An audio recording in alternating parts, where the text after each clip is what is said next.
tarumbeta italia katika anga. Like this.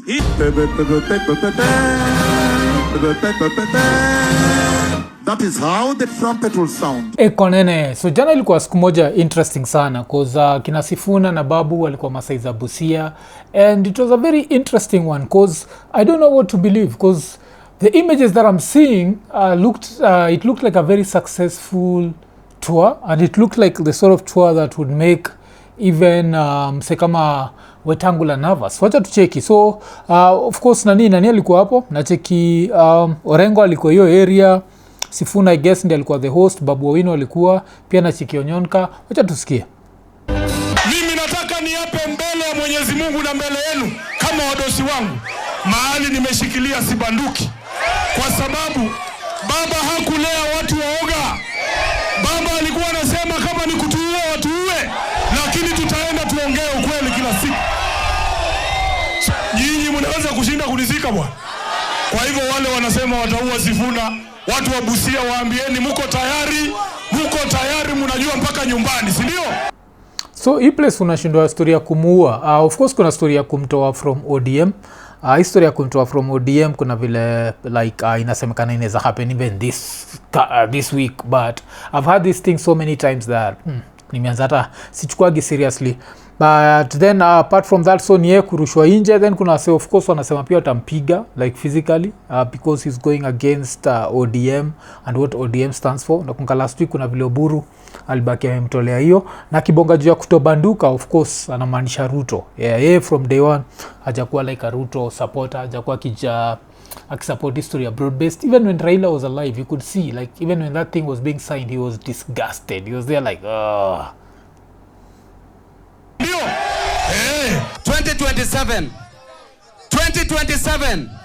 2027 we will have a revolution. We will have a revolution of ideas, a revolution of courage, a revolution of youthful people, a revolution of jobs, a revolution ya kufukuza Ruto kutoka wapi? Okay, that's interesting. 2027. At some point I was very confident. I was the sort of person who actually believed this story at one time itakuwa real. Right now I'm not so convinced. I don't know why, but I feel like the anger has gone down. And then kuna msako anasema ati mimi ndo nasema tribal politics imerudi. Saizi ukicheki the alignment is about this, about that. But yeah, it's interesting. Let me see, like maybe March will change my mind, because March kutakuwa na ile mass voter registration, where registration will be happening in the polling stations, and with that there's going to be more opportunity for people to register as voters. So I want to see if people actually come out to register as voters. If 6.3 million new voters register as voters, then Ruto is in big trouble. If it's very few voters who register, I don't think he's in any trouble. But wacha tuendelee. Hakuna mtu atatulazimisha kuingia serikali ambayo tukubaliane nayo. ODM ndo lazima itengeze serikali, na ODM lazima iwe na presidential candidate. So Orengo anakuwaga a very divisive character, because one minute we know the Orengo who's the lawyer and who's a brilliant lawyer, and then we know the Orengo who's a governor who according to me is a very incompetent governor. And I remember kuna kitu moja ile Nanel kwa my post, and in the process was akamwambia like, hey Buddha ju Raila is dead and you need to let Raila rest.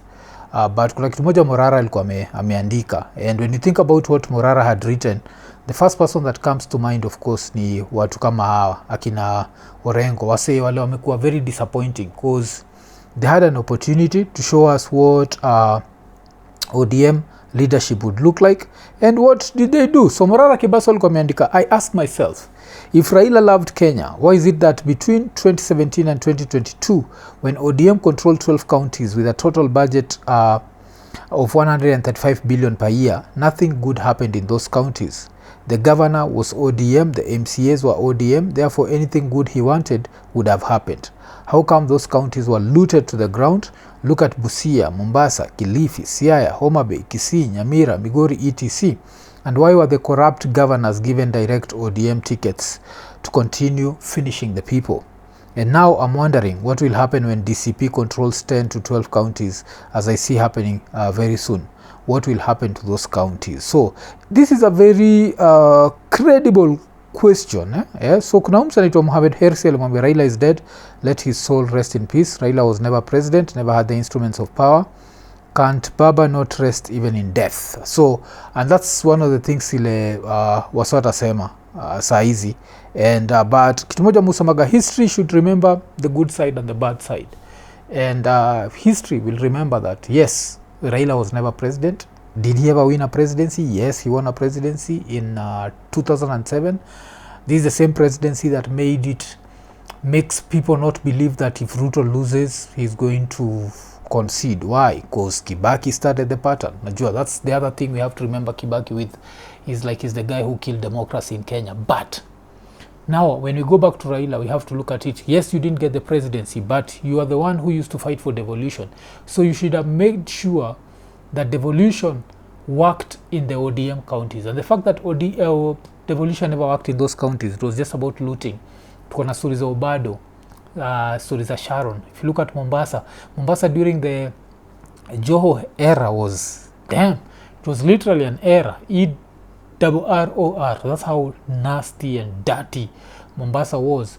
When Abdul Samwadidi came in, bia kwa na ile story ingine ile tulisikia, ile story ya Kididi. So but of course, yeah, he was one man, he's dead. Let's not discuss the dead. So let's go back to the living. So to come back to the living, what happened? Kwa hiyo rally, I don't know how true this is, because right now there's a lot of propaganda going on kwa the internet, but it seems not everyone was on board na history ya one time. So at some point kulikuwa na watu wana heckle na wanasema stories za Ruto, and I found this to be interesting because I did not expect this to happen. But yes, kuna hii angle moja, but with it of course I guess you can't say it's the whole crowd, but this also shows you how split we are as a country. You can't say that everyone is thinking in this one way. Wacha tucheki.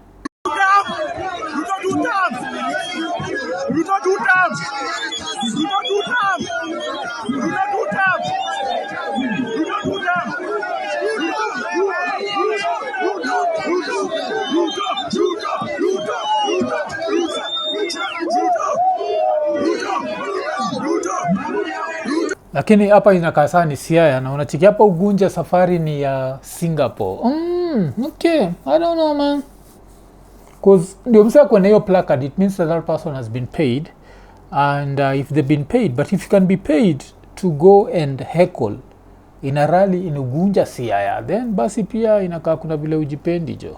Kuna vile ujipendi. But these rallies, of course, like one of the things that keeps happening is just the same way umetoka kusikia Sifuna kibonga jia Nini, Sifuna kibonga jia stories za Raila. That's the other thing that happened. Ile kuna Budas jamona for a very long time, Ndolo. And Ndolo ended up appearing in these rallies, and he brought up story gani, ali bring up stories za kifo ya Raila, and I'm there like, damn, I know we are looking for votes, but damn man, Raila's name. Okay. Kwanza nataka kuambia watu wawili. Hawa ni viongozi wetu, wako kwa serikali. Nataka kuambia President Ruto na ndugu yetu Musalia Mudavadi. Nianze na President Ruto. Hajatuambia mpaka leo kitu gani iliua Raila. Damn, that's how you get votes, man. Because I feel like if there was foul play around Raila's death, would Aida have accepted the job she accepted from Ruto? Would Majuzi Winnie Odinga vile alienda ile interview ya Citizen, walikuwa wanasema that the person who held their hands even after the death and everything was Ruto. So, and then the other question would be, what would Ruto benefit with a dead Raila right now? In 2023, tungesema yes, because remember the protest, the public holidays and everything, that meant that he would have benefited something. But right now, it makes no political sense. And I guess it's just one of those things where shida ya Ruto ni his reputation precedes him. That means that he's been known for year, like he's accused of such stuff. Tunaangalia Jacob Juma, ni Ruto. So after Jacob Juma, kumbuka even like is it the State House spokesperson? Yes, State House, not the government. State House spokesperson. Hussein is on record akimuuliza like, yeah, history ya nani Jacob Juma, are you involved in any way? So kuna hiyo, alafu of course majuzi na kunga akiwa waswa kisema hii accident ya Jirongo haikuwa accident. The planning behind that would have been impossible. Like the laws of physics would have to come, pause, whatever. But yeah, so kuna hiyo like bringing up story ya Raila's death just to get votes. I guess we should expect more and more of that. But apart from that, kulikuwa na the opposition, and the opposition pia of course wamejam. Ruto amekuwa kiishia everywhere. And what does he say about the opposition? He says that the opposition is clueless, and I guess they are now tired. So wameanza kumchallenge wakisema history yake ati wako planless na wako what is not the way to go. So hao wenyewe I think walikuwa naishia maside za kwa ni Nakuru huko kuzilikuwa interesting cause Kihika ataki story zao, but wacha tusikize. In a move aimed at shaking off the tag of an agendaless coalition 17 months ahead of the general election and following months of attacks from President William Ruto, the united opposition has told off the head of state. They are instead warning him to prepare for a grueling contest, one they say will focus on alternative policies, ideology and a clear agenda. Speaking at the Njabini Catholic Parish in Nyandarua on Sunday, where they attended Mass, the opposition chiefs expressed confidence in sending President Ruto packing. They announced plans to reverse several key policies of his administration as their first order of business, positioning themselves as the country's alternative leadership. Tunataka mabadiliko kwa sababu tuna mpango wa kuleta uongozi bora kwa nchi yetu. Turekebishe elimu, turudishe free primary education, turudishe free day secondary education, wazazi na watoto wasihangaike. Of course ni jo history ya CBC, but apart from CBC, history ya ni capitation. Kuna vile Ruto amekuwa kicheza na education in ways that makes no sense. So nakumbuka ilikuwa like, was it last week ama the week before, kuna inasemekana vile a lot of grade 10 students had not gone to school. And so hiyo ndio kitu na chikisa Matiang'i anasema they'll try to take back things to where they were back in the days where they were normal. Akakuja na Biblia akasema ameokoka, tukamwamini, ndio anasema hatuna akili. Akakuja akaambia sisi ate wheelbarrow inaweza fikisha sisi pale tunataka kwenda, tukakubali, ndio anasema hatuna nini. Tarehe 10 mwezi wa 8 mwaka ujao, kura ikihesabiwa, ndio utajua sisi tuko na akili. Why are you letting Kenyans be taken to Russia, to Ukraine, to fight? People who are not even trained, they are not military personnel. For how long do you want these parents to continue suffering? Ukiwadanganya ni kazi na wapatia majuu. Hii story ya Russia na Ukraine, now I think because a lot of victims have come back to Kenya, now it started really making headlines.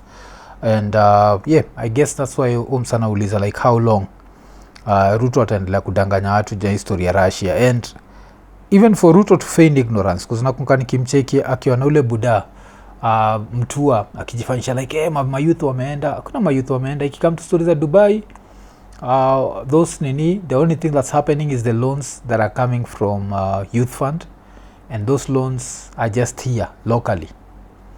The money is not going anywhere, but now the youth are left with a debt. Na hii debt ndio itaenda ikifanya the same youth wataenda kwa CRB. Kumbuka Ruto akijichocha vile ametoa se kwa CRB. To see this vision through, the opposition is calling on the country's youth to register as voters ahead of the 2027 polls. They urged young Kenyans to channel their voices into action and drive the change they have long been promised, presenting themselves as the solution to many of the challenges the nation currently faces. Hiyo maneno ya kuambiwa tuongezee muda kwa nini? Where do you want more time? Ufanye nini? Sababu sasa hakuna kitu unafanya saa hii, tukuongezee muda ufanye nini? Ili tuendelee kuteseka, tuendelee kusumbuka.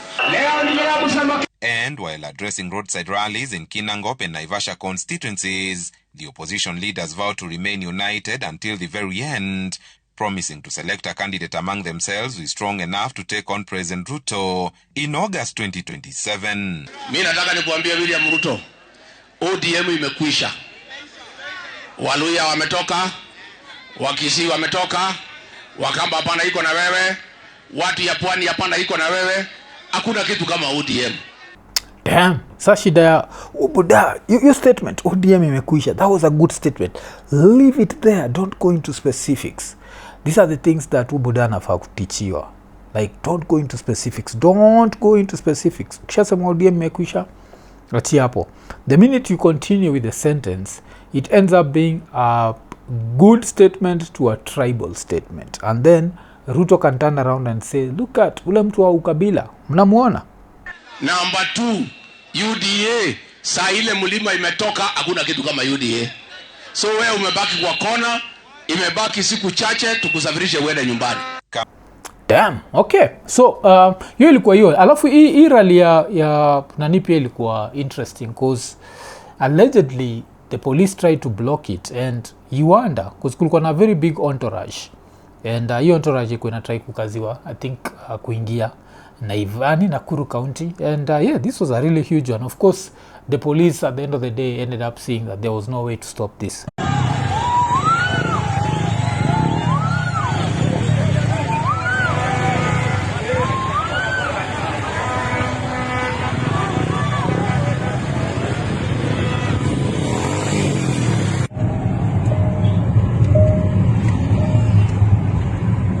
Kosi misbehavior raya za Prado imejaa hapa. There's na driving I think kuna msali joke on Twitter hivyo that wasa wa Prado wanafaa kuchekiwa pahali. Ichekiwe like does it just come with the territory that when you have the car you misbehave because damn. But I don't know why the government would try to block Gachagua. That's just going to make people feel like you're afraid. And if people feel like you're afraid, what happens? Yeah? What happens? It becomes a problem for you because people need to believe that you're going to win. Even if you were to look at Mseka Raila was 7 wins and ikaenda vile ilienda. 2013 aka lose, akasema ameibiwa. So people were not 100% sure. 2017 aka lose, wakaenda mpaka court and then he ended up winning the case. But now by 2022 this had affected his supporters because they felt like this is just a losing battle, this guy can never go through the finish line. So that's what happens na hizi story. Kama the same way hata if I was to bring it closer to something that happened recently, ni by the time na do it jana kulikuwa na game ya Liverpool na Man City wakashinda. Sisi kama Arsenal fans tuko nervous. Kwa nini? Because we've seen Arsenal collapse so many times. So we are not sure if it's going to happen. So the perception that I'm going to win, it's a very important perception if you come to politics. So that's the reason why I feel like Nini, Ruto, if he is to start acting like he's panicking, mpaka he needs to block, nani inakuwa ni upumbavu. Konene, najua mwaka ni mpya lakini injili ni ile Lemfi. So kama uko US, uko UK, uko Canada ama uko the UAE na unatry kutuma do Kenya, baki umechangamka, ingia Lemfi, utabaki umepata the most competitive rates. Lakini apart from that, on your first transaction ya $100 or more, utapata $20 sign up reward. So unangoja nini? Baki umechangamka, chap ingia Lemfi, international payments for everyone. Konene. So ikitoka hapo tunaenda wapi? Kuna hii ni moja nilicheki ya the Daily Nation walikomeandika, in the past 3 years Mr. Kuya has rapidly transitioned from a failed Kiambu County gubernatorial aspirant to Trade and Public Service Cabinet Secretary to the President's economic advisor to a political free agent. Then kakwani Moses Kuria and his curious political exoduses. So ira yao waga inarukaruka. Of course mekiwa kakitambi kuonyesha inarukaruka hivyo juu ya tumbo. Alafu David Ndia akasema MK is a victim of imminent end of kingpin politics. He's not alone. he positioned for Kikuyu kingpin succession. Gachagua beat other pretenders to the throne, MK, Kionjori, Muturi, etc. in the Ruto running mate race by deception. Kumbuka nimekuwa nikisema big kitu. One of the reasons why Moses Kuria chukiaga Gachagua is because of that. Moses Kuria in his mind, the way he helped, in quotes, helped Uhuru get elected in 2013. Kumbuka yeye alikuwa the main guy who would attack Raila na zile zake za the foreskin misleads the mind. He was always there. 2013 he does that shit. The crowds would go wild. 2017 he does the same shit. The crowds go wild. So he knows, since I took Gatondo South from Uhuru, it's only right that I take State House from Uhuru. Then from nowhere, some dude called Gachagua comes and ends up being the kingpin. And that's what really pissed him off. And yes, Yonagi Kata atapenda Gachagua. He'll always hate Gachagua. Acheki, alafu okay, kwa hii kitu kuna vile bado Davindiel and Kahuru has refused to retire. Then katika next victim, Rigiji. Okay. Rigiji, I think Rigiji is here to stay till at least 2027. Post 2027, I don't know what's going to happen. I don't know if the courts, and maybe let's say Ruto loses, I don't know if the courts during that time are going to be like, you know what, maybe this impeachment was not right, so this guy can still continue with the politics. So I don't know if that's going to happen. But yes, I don't know if it was going to happen kwa Kenyan politics.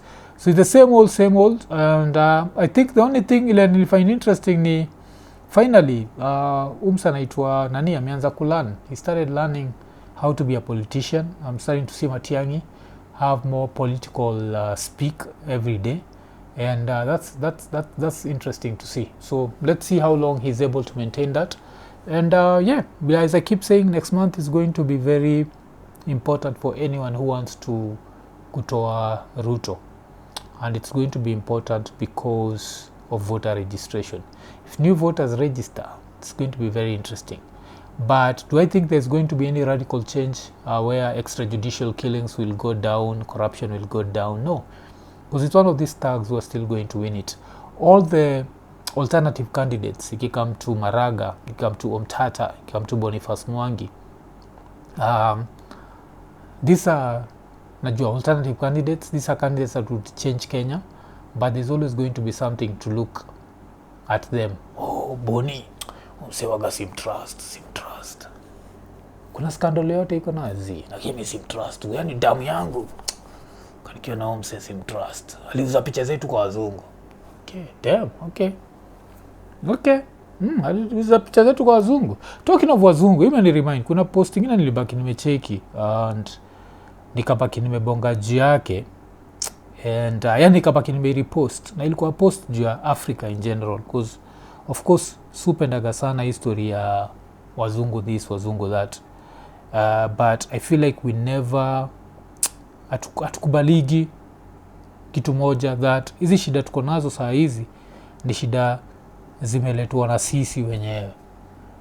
Like at some point we have to look at ourselves and be like, you know what, these are our problems.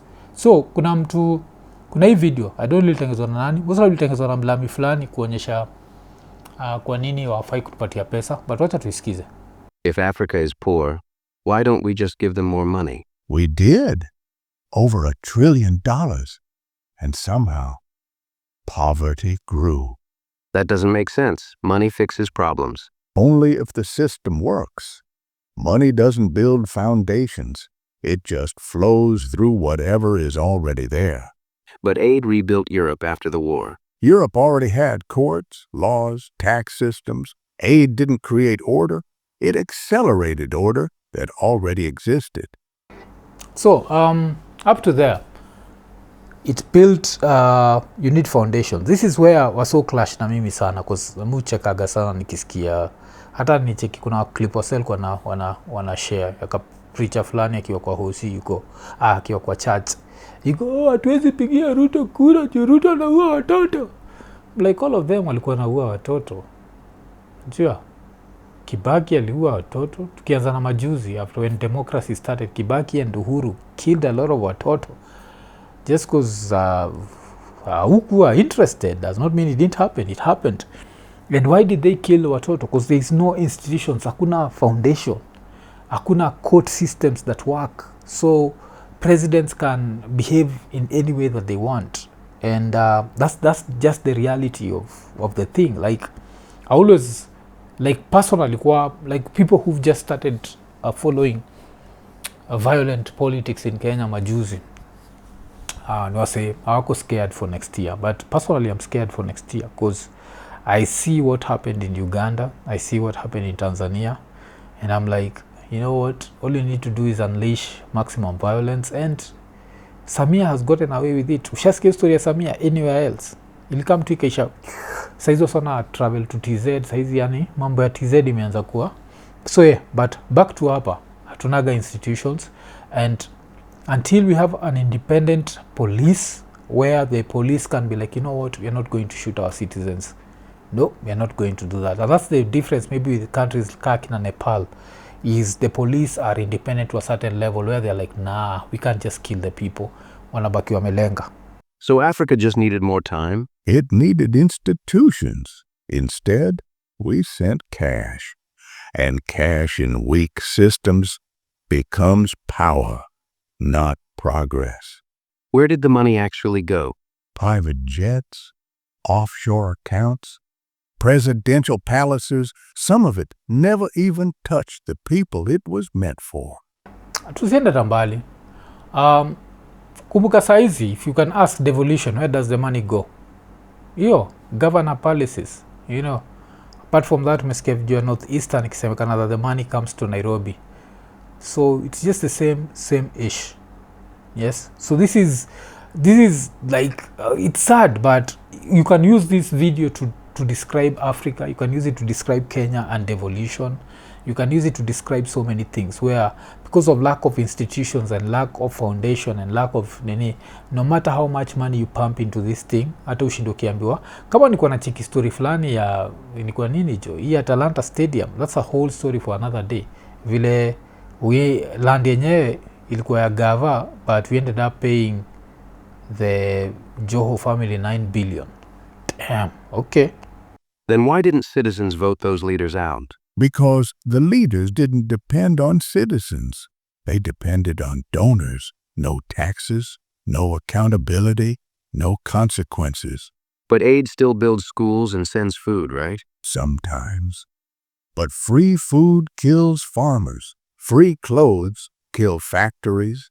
Charity can quietly erase local jobs. Damn. Here, free food kills farmers. Free clothes kill factories. Kumbuka, it's not free, but mtumba. Ile mtumba ilikuja kina Rivertex and whatever, zilikufa tu hivyo. And charity can quietly erase local jobs. Like, damn, this was a good one. So instead of growth, it creates dependence. Exactly. When help never leaves, people stop building. They start waiting. Then what actually makes a country rich? Boring things. Property rights, rule of law, local businesses, governments afraid of their own voters, not handouts. Asa nashindagwa I am against hizi handouts za nyota. Doesn't help the bigger picture. You can't give everyone a handout. You build an environment for us to thrive. Najua, and that's one of the things more admire juu ya China. Like everything inatoka your country, like everything. The one thing that haikuwa inatoka China ilikuwa ni cars, and right now magari zinatoka China. Like damn, hazijakuja Kenya lakini zitakuja. Ethiopia nasikia zimejaa kwa barabara. Hapa it's only a matter of time. Zishaanza kukuja moja mbili, zitakaa mtu zijae. So the problem was never lack of money. It was lack of systems. You could donate cash. You can't donate accountability. And without that, even $1 trillion disappears. Yes, you can donate cash, but you can't donate accountability. Nacheki. And that's the reason why Africa will remain poor. And apart from Africa, even the bigger picture, country kama Kenya. Because when you think about like Talanta Stadium, it's this project that's supposed to be this project that inakuja kusaidia Kenya. But it's built on corruption. And the fact that land belonged to Kenya, but we still had to pay. That's what. And all this foreign money will keep coming in. Tutashinda tukiblame wazungu, but at the end of the day ni sisi. Kuna sasa kwa zizi, unajua mzungu sijui kuna neo-colonialism, we are no longer free. The Chinese walikuwa na harasiwa na the Japanese, and somehow right now China is more powerful militarily than Japan. What did China do? You can't always blame the past and be like, at some point you have to use your brain. Tukiangalia hata Congo, hii Congo, hii conflict inakuwa funded by, if the Congolese, those leaders were like, no, mtadedisha sisi wote, lakini this conflict is going to end and Congo is going to benefit. Those people would be the richest. Watakuwa richer than Elon Musk. Watakuwa richer than who? Watakuwa richer than those Saudi prince. But they are stupid. So they decide to do whatever they are doing. But yeah, it's another Monday, and yeah, I think I have some Prophet Award prayers to do. So good morning. Eko nene.